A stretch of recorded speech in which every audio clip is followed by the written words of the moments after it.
Welcome into Lions Central Radio. I'm Nick Castora alongside Brandon Alisklu. As always, we're a little low tech this week, folks, but we do have all the news, notes, and position battles to get into for you.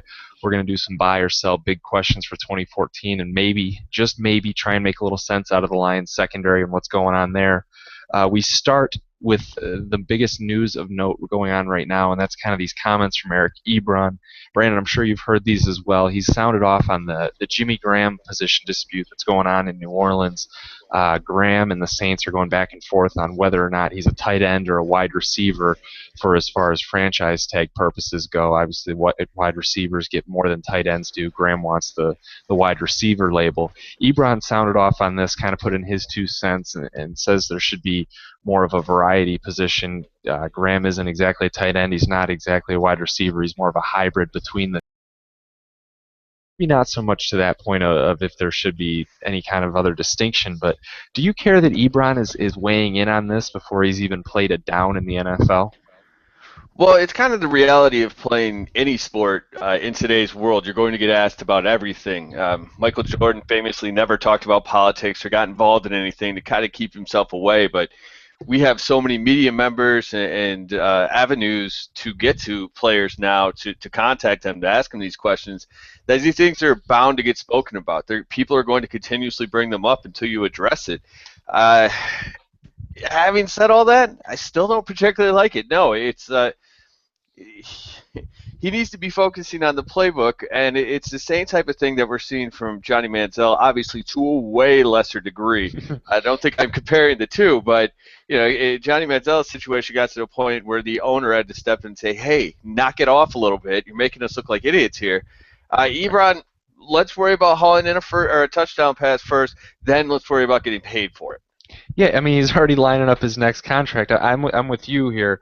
I really don't see a need or a reason to even answer the question. I mean, he may have been asked. They're going to get asked a lot of things. You don't have to answer these questions, especially in the doldrums of the off season like this. There's just no need for it. Let's focus on your on-field production.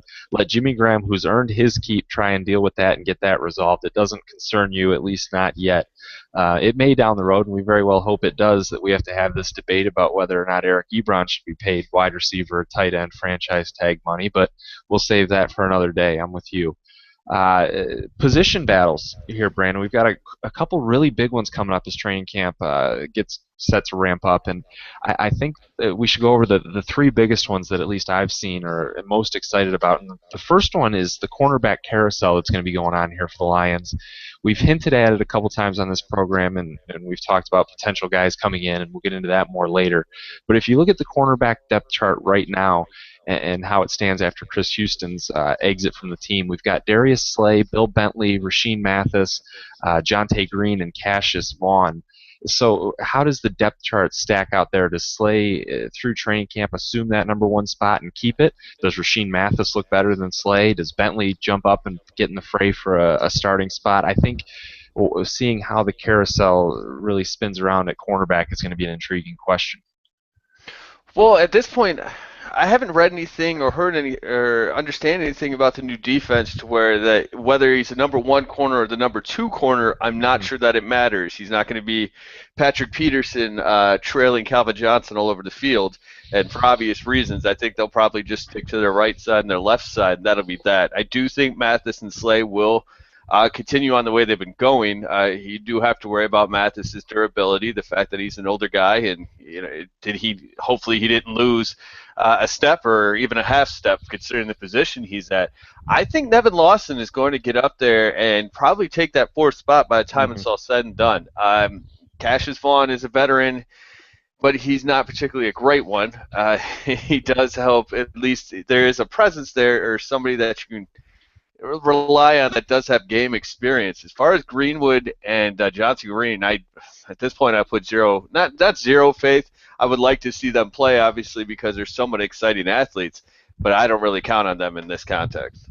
Yeah, I include him just because, going into the third year, that's when you expect to see real development out of defensive backs, and maybe Jonte Green, this is a make or break year for him, and if he's going to be on this depth chart long term, Bentley has a real chance to step up and make a name for himself just because there's room on this depth chart. He's going to get snaps a lot of these guys are going to see the field. It's a matter of what they do with it. So, yeah, I mean, Slay and Mathis are really just penciled in as 1A, 1B, whatever it may be, left, right. There's your two starters. Does someone press them for those spots in training camp, or do they lock them up and assert them as just theirs? We'll see how that plays out. We're also going to see on the offensive side of the ball the third wide receiver spot. And we've talked at length about Calvin and Golden Tate, and rightfully so. But if it was today, who's the third receiver on this team? Is it Chris Durham? Is it Kevin Ogletree? Do we think Ryan Broyles is suddenly healthy enough to be a third receiver? There's a huge question mark at that point of the depth chart, and they're going to have to answer it at some point as training camp wears on. Well, at this point, it's Eric Ebron.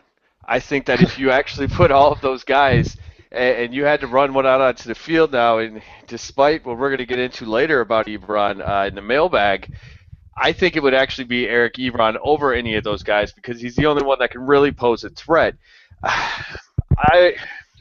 Even sometimes in our right columns, breaking down the wide receiver depth chart or something of that matter, I oftentimes forget to talk about Ryan Broyles.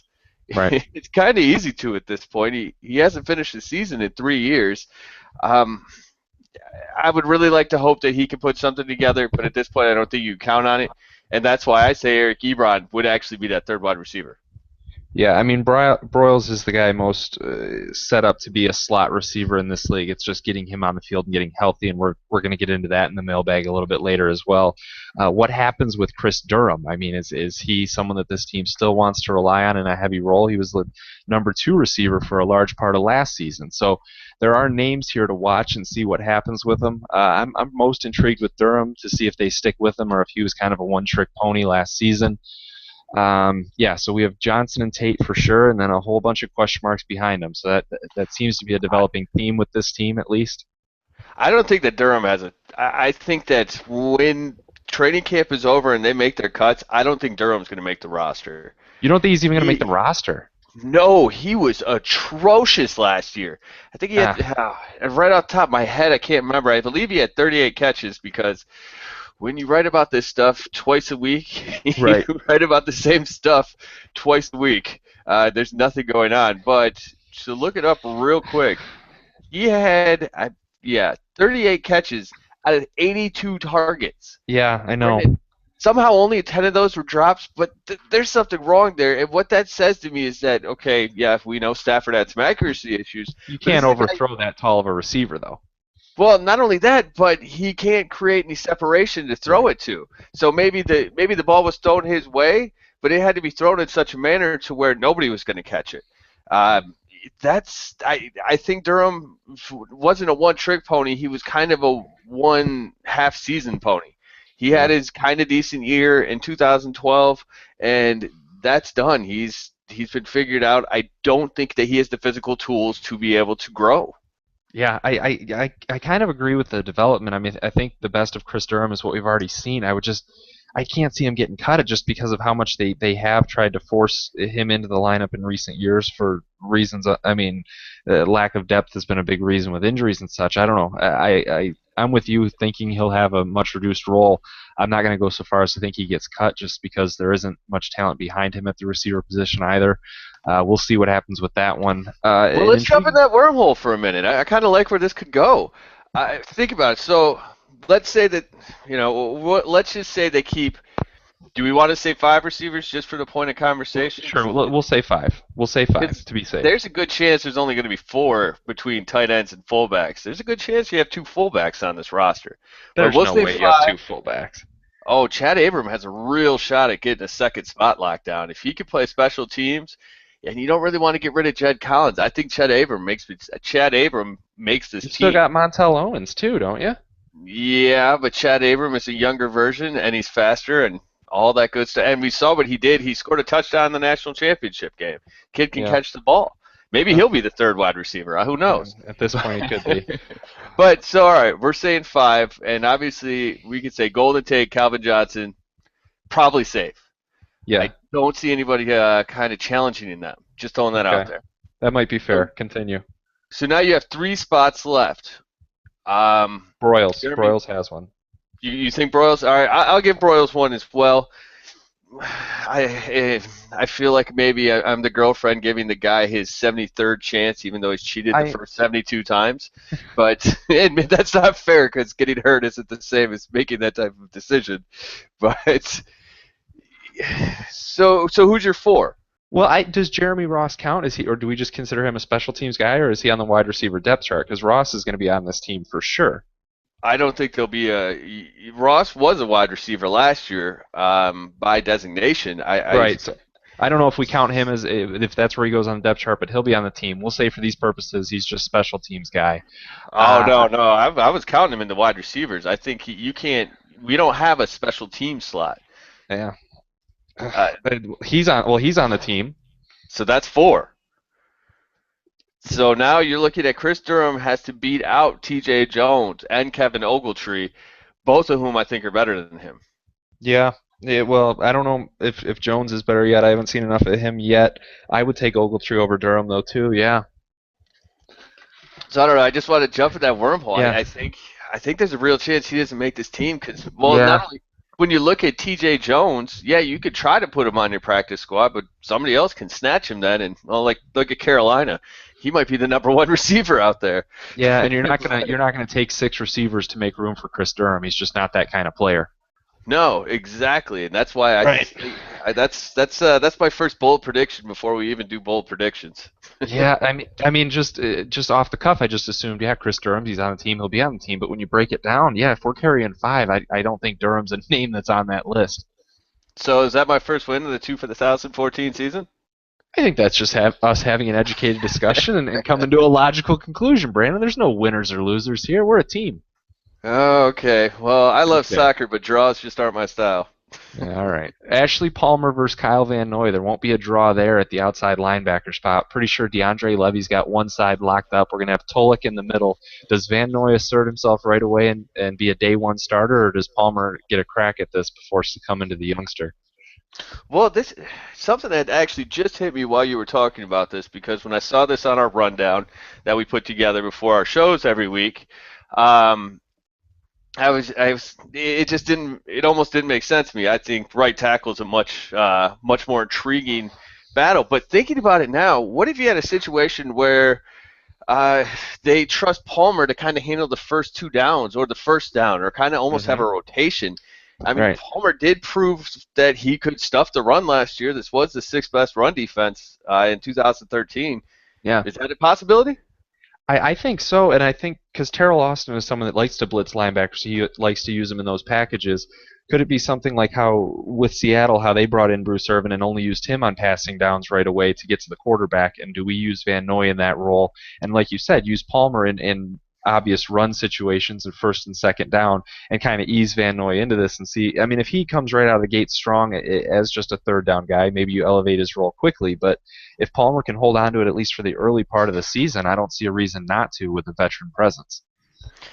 Yeah, and now I'm going to play the devil's advocate to my own question, but I still think Van Noy is good enough against the run to get this done. The threat of Van Noy Hmm. is a problem. I'm putting together a slideshow right now on all the rookies that'll come out tomorrow, or for most people, it's already out if you're hearing this. But um, one of the things that is an advantage with him, with Van Noy, is that not only can you blitz him, but you can feint the blitz, say have the opposing cornerback come screaming in to where the cornerback's going to have to adjust quickly and drop Van Noy into coverage. And if that quarterback tries to make a quick dump, say to wherever Van Noy is, Van Noy can take that to the house. He has that Right. kind of talent.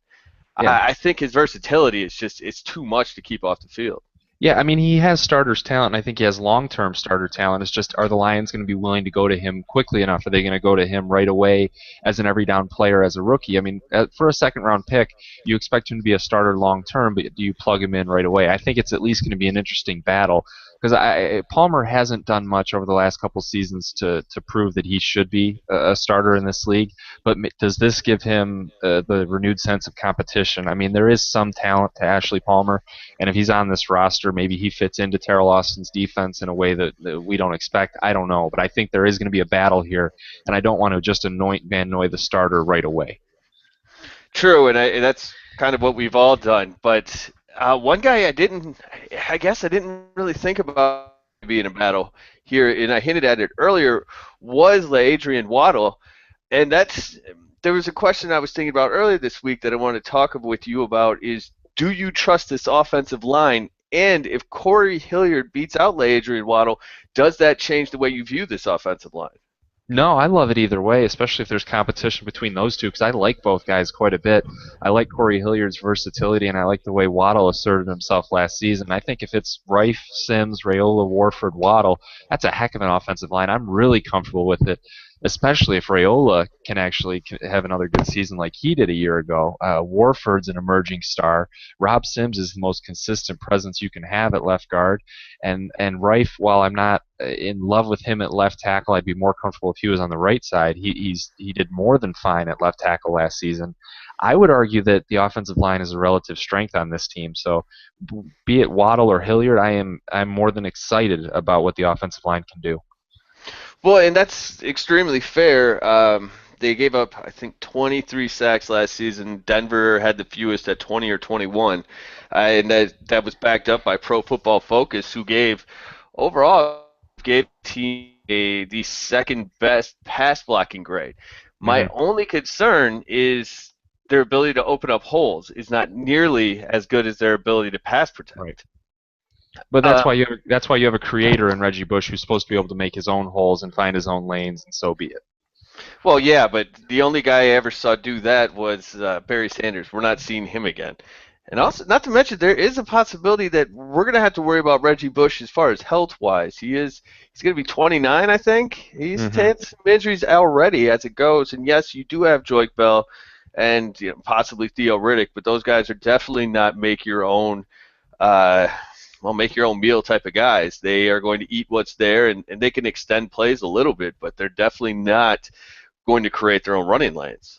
Yeah, I mean, Reggie Bush's health is always a concern just because he has such an injury history, but I don't think the skill or the lack of skill on an offensive line is going to be the reason he gets hurt. It's just the way he plays and his running style. So, good or bad offensive line, Reggie Bush, he's a risk either way.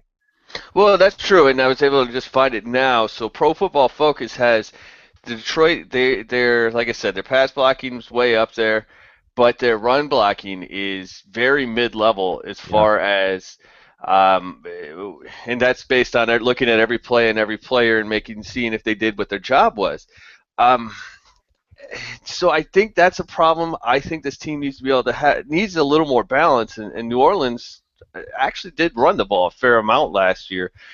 But what we also need to remember is this team did it once. They've done it for 1 year, and granted, that's 16 times. But going into last season, we were freaking out about that offensive line. Rob Sims has had a big decline. Now, he's still young enough he can bounce back. Maybe there's some nagging injuries there. I'm just not as sold as you. It may be a valid concern, and especially against the run. We know Dominic Raiola is never going to be good against the run at center. That's just not what he does. He's a pass protector. I think you can trust it. I'm more confident again with the running game with the right side, with Warford mauling people and Waddle or Hilliard at right tackle. I think I'm more safe with those two. Sims, as you mentioned, the decline. I think he's been consistent enough.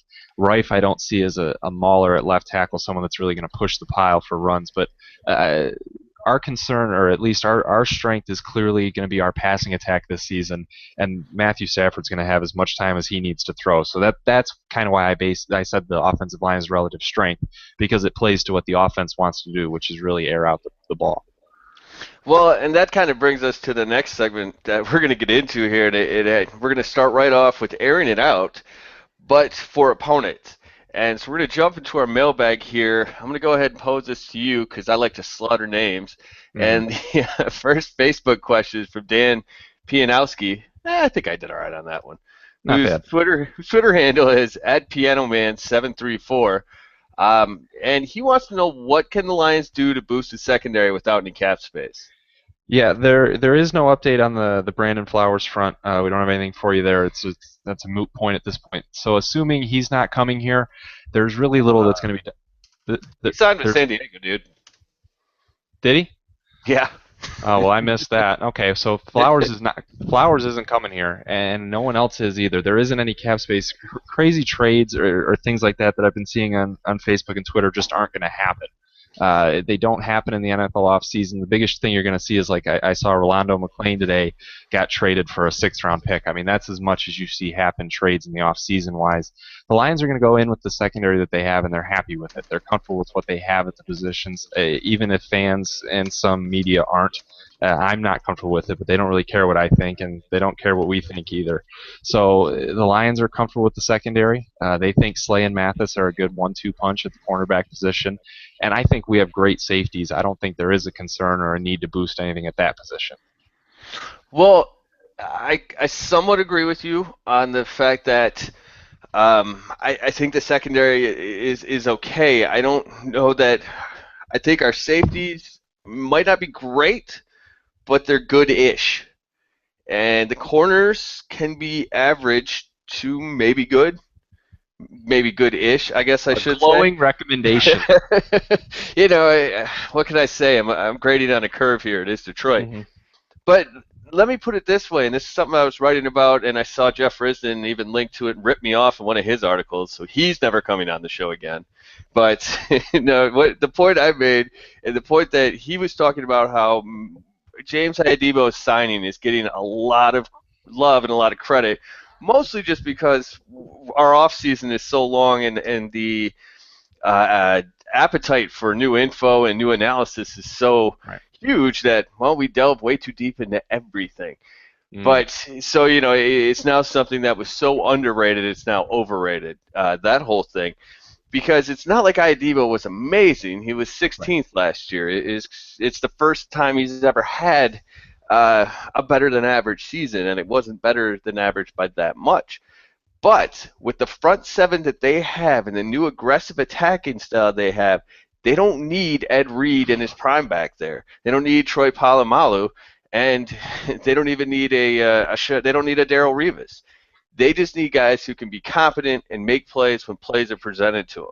And I think that's what they have on them right now. But having said all that, I still decided to have a little fun. Jabari Greer and Asante Samuel are free agents. Would you take either of them for the veterans minimum? Ooh, veteran minimum. I don't even.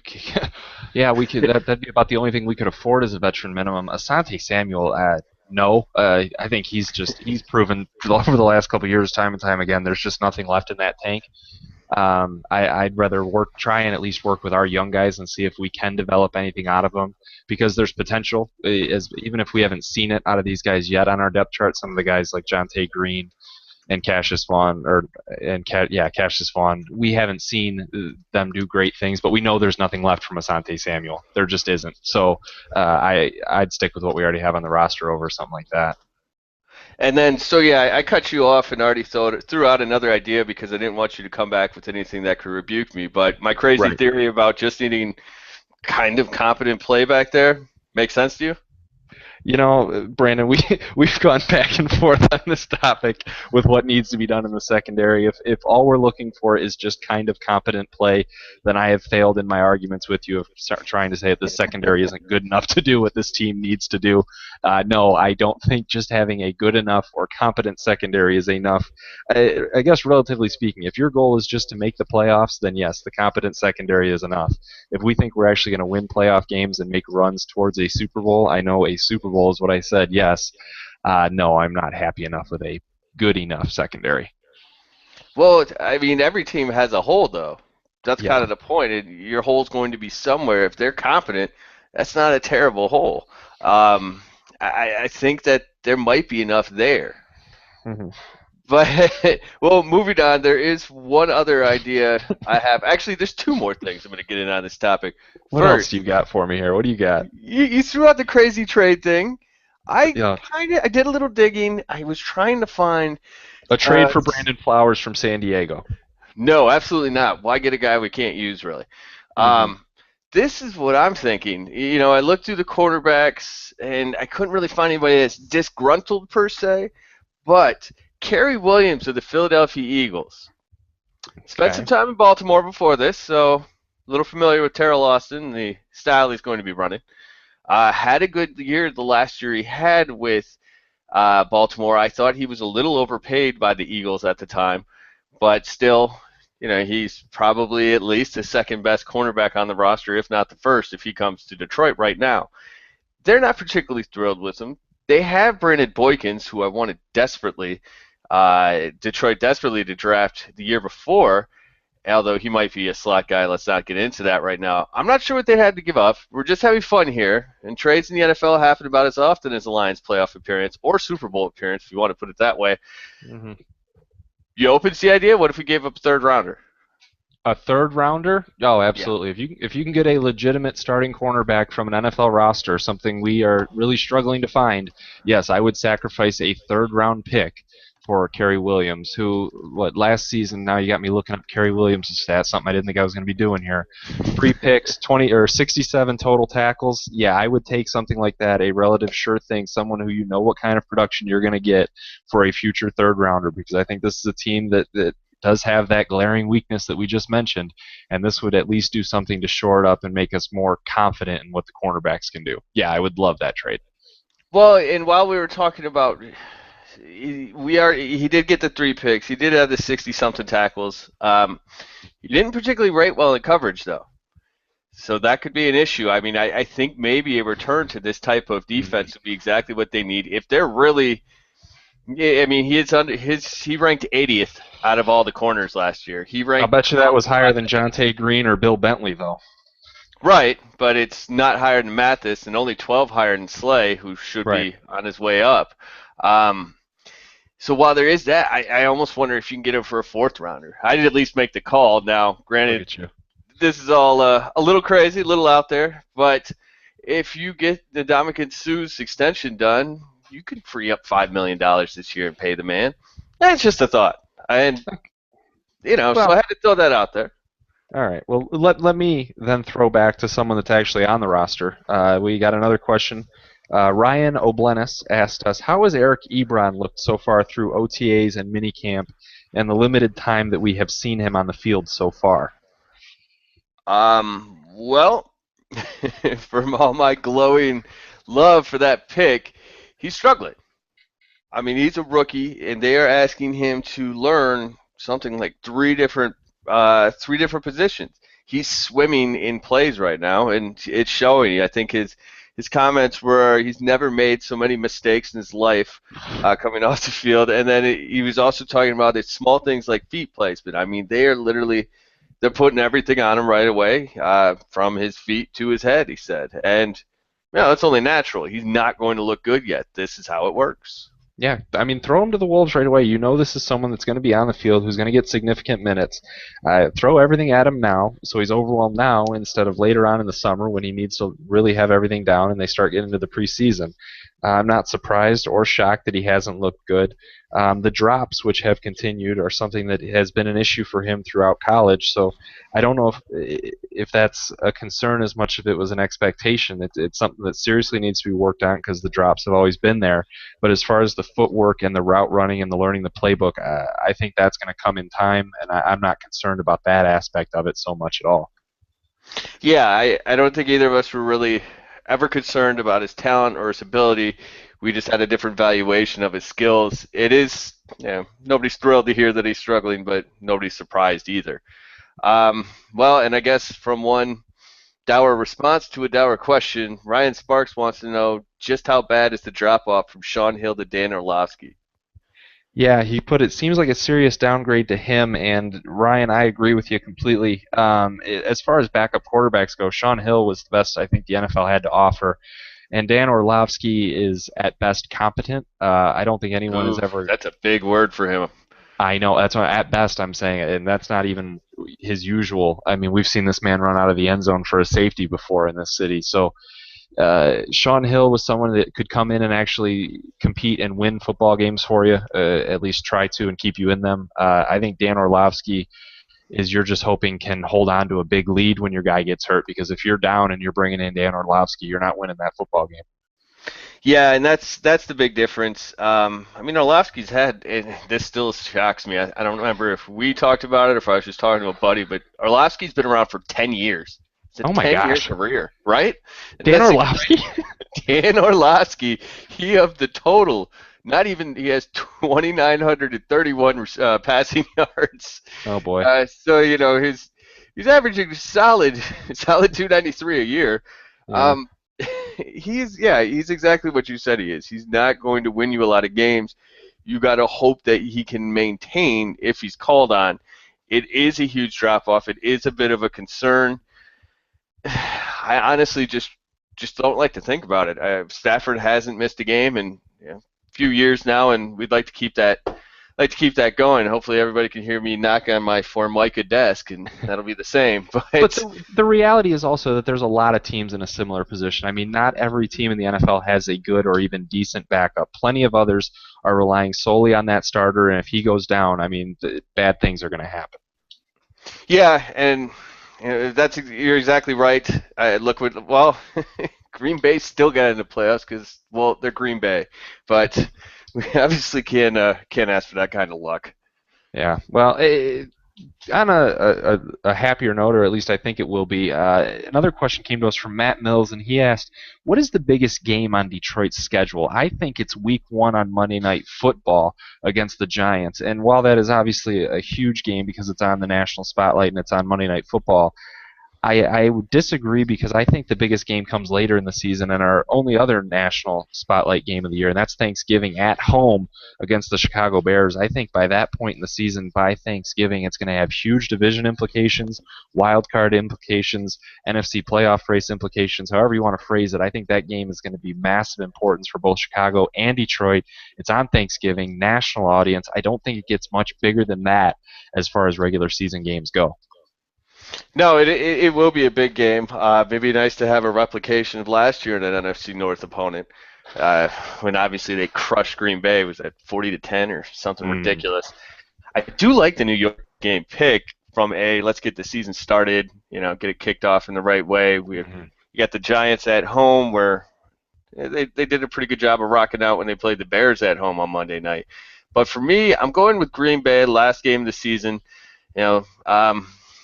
For obvious reasons, I think that it's going to be a win or go home type of game. I think that Chicago Green Bay will both be there at the end of the year. They'll be right neck and neck with Detroit, ready to make a move towards the postseason. They actually played the Bears the week before that game too, so that's the Bears 2 times in 4 weeks. So that's going to be a fun little and Minnesota in between with Tampa Bay there as well.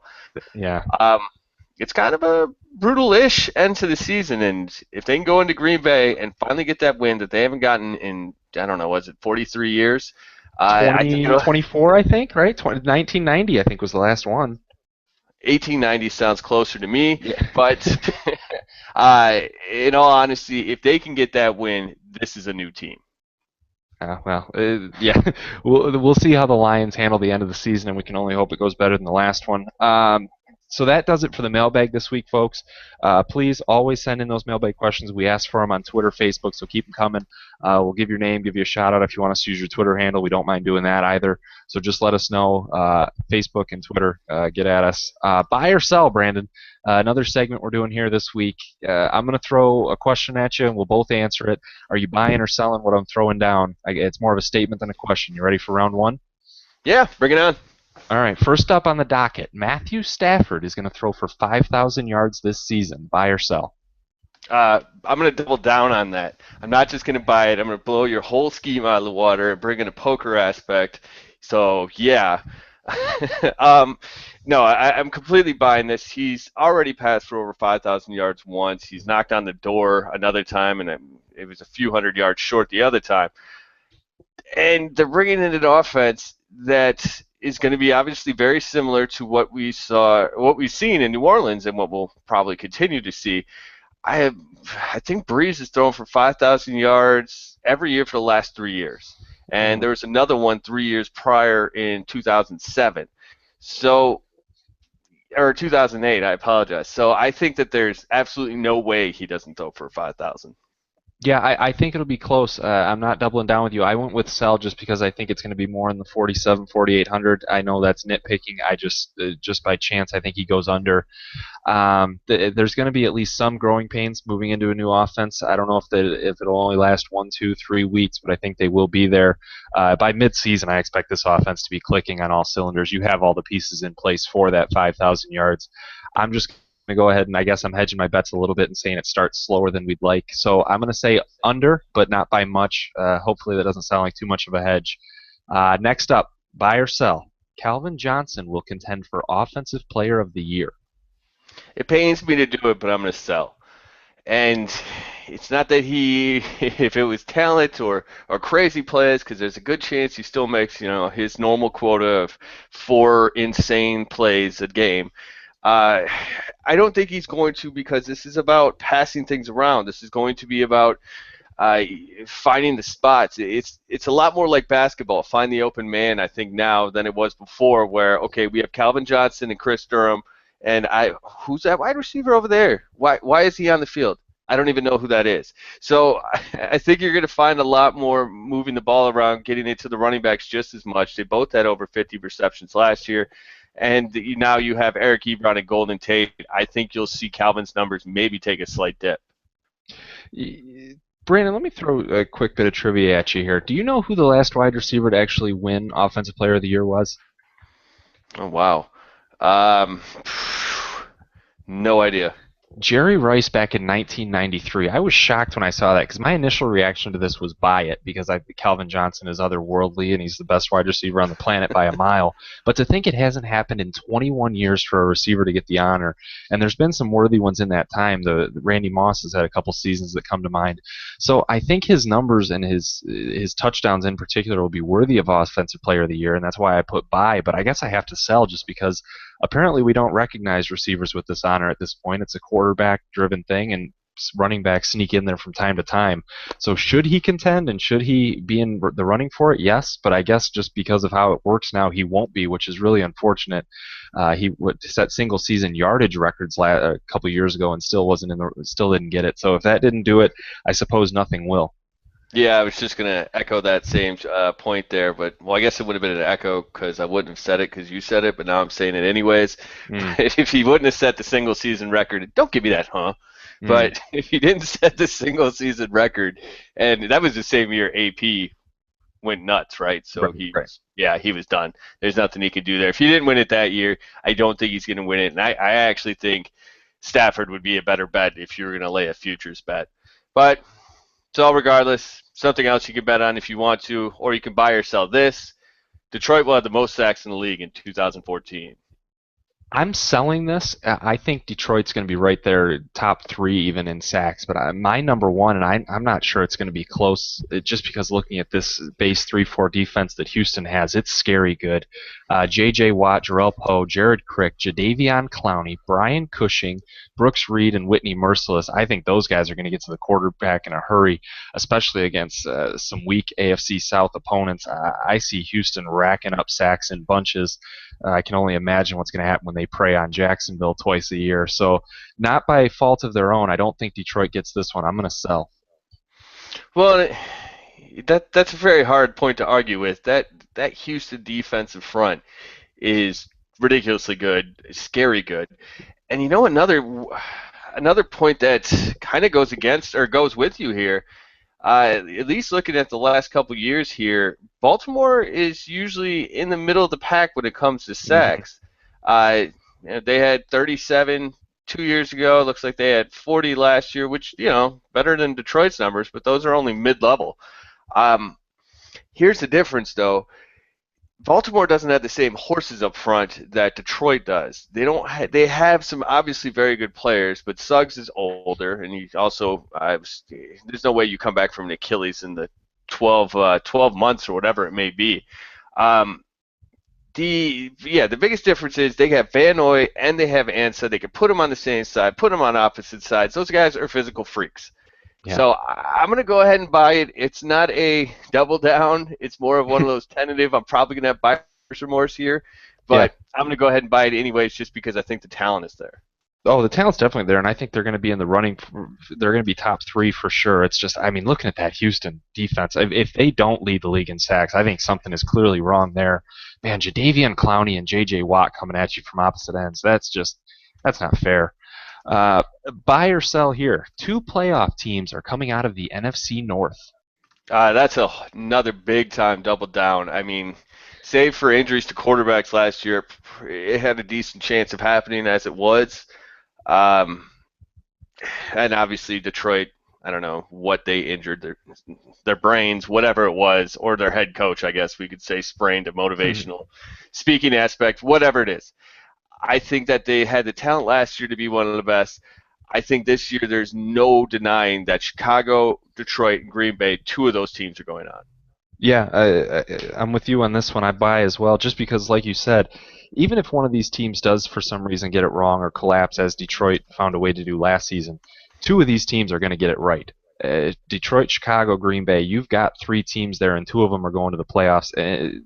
The leaders in the other divisions, I guess if Atlanta bounces back, you've got an interesting dynamic there with New Orleans and Atlanta. But the NFC East is just such a cluster. Carolina too, sure. The NFC East is such a cluster. I just don't see anything there. NFC West is going to beat itself up. Does the NFC West send two? Maybe. Does the NFC South send two? Maybe. But I think the NFC North, man, these teams are for real. Detroit, Chicago, Green Bay, two of them for me. I'm a hard buy. I might even go all in on this. I think this is a done deal. Well, from something that you call a done deal to something that is certainly not. Buy or sell Ryan Broyles playing at least 8 games this season. Give me some hopeful optimism here. I got Ryan Broyles playing at least 8 games. I don't think he plays a full schedule because I don't think Ryan Broyles is capable of a full schedule, but I've got him playing around 10 games, maybe 12, and really getting back to proving a point where he should be on this depth chart, and there's a reason we drafted him so high. Yeah, it's hopeful optimism at best. I realize it, and his injury status is always lingering over him. But right now, he's supposedly getting healthy, and I'm really rooting for Ryan Broyles because I saw what he did at Oklahoma, and there's a heck of a lot of talent in him. I want it to work out for Ryan Broyles so bad. Yeah, well, and I guess this is the return of bad news, Brandon, because I've just got to sell. I frankly have never seen it. Everything I've seen about him, great attitude from what I could tell from the outside, and you never want to see something like this happen. Like Javid Best's situation is sad, but I have to sell it. And this brings me back to something else that I meant to mention when we were talking about the cornerbacks. Another injury guy who actually did make good, maybe backs up your point, Terrell Thomas. Remember him from the Giants? He actually came back last year. Oh my gosh. I remember him like 4 or 5 years ago. Yeah, he had 3 ACL tears. He's 29 years old now. He actually played all season last season. He's still a free agent, but he's not getting any love from teams. They're still too worried about his knee. He played 588 snaps last year, which obviously isn't a full-time starter, but he's a guy who said he will play the outside, he will play the inside, he will play safety, he will do whatever it takes. So he has that. He graded out as a league average 0.7. I think he had like 50-something tackles, something, maybe I think 1 interception. He'd be an interesting option. He's kind of in a prove it time. He's got to take what he can get. I'd be surprised if Detroit doesn't make a call there. Yeah, I mean, with a name like that, and it's a name I haven't thought about at all, but it's so low risk potential reward. There's no reason not to at least bring him in and evaluate him. If the knee checks out, and as you said, he was good last season, he played snaps. Yeah, bring him in. I can only say so many times that I think the cornerback position is depleted enough, or there's a lack of trust with what we have on the roster that I'd be open to bringing in just about anybody and at least seeing what they can do in training camp in the preseason. And if it doesn't work out, it doesn't work out. Say if Aaron Berry can get a shot, I don't see why this guy can't. But that is what it is. What also is that you can find us on Facebook, as you always can, at Lions Central Radio. Give us a like. Give us a shout out if you want to talk about something. We'll talk to you right back there on social media, and we'll also talk to you about it on the show. You can find us on Twitter at Lions Central PFC. You can find me on Twitter personally at Brandon Alisagaloo. And just to go ahead and spell that last name, apparently not everybody understands how that's spelled. I don't understand why, but it's Alisoglu. And you also have at Nick Kostora, and his last name is Kostora. Thank you. And folks, we're going to try and bring this podcast to you as much as we can over the summer. As things go, so will we. Facebook and Twitter are the best places to reach us if you have questions, concerns, or things you just want to hear on the program, as Brandon highlighted. Not sure that next one we're going to do. Hopefully it'll be 2 weeks from now, and hopefully we'll have our intro music back and all that good stuff for you. Please talk to us in the meantime and let us know what you're thinking. Hopefully I can find out some more on this breaking Brandon Flowers news that I missed in the last 2 weeks. Apologize for that. Until we do rendezvous again, I am Nick Kostora for Brandon Olisoglu. Thank you so much for tuning in to Lions Central Radio.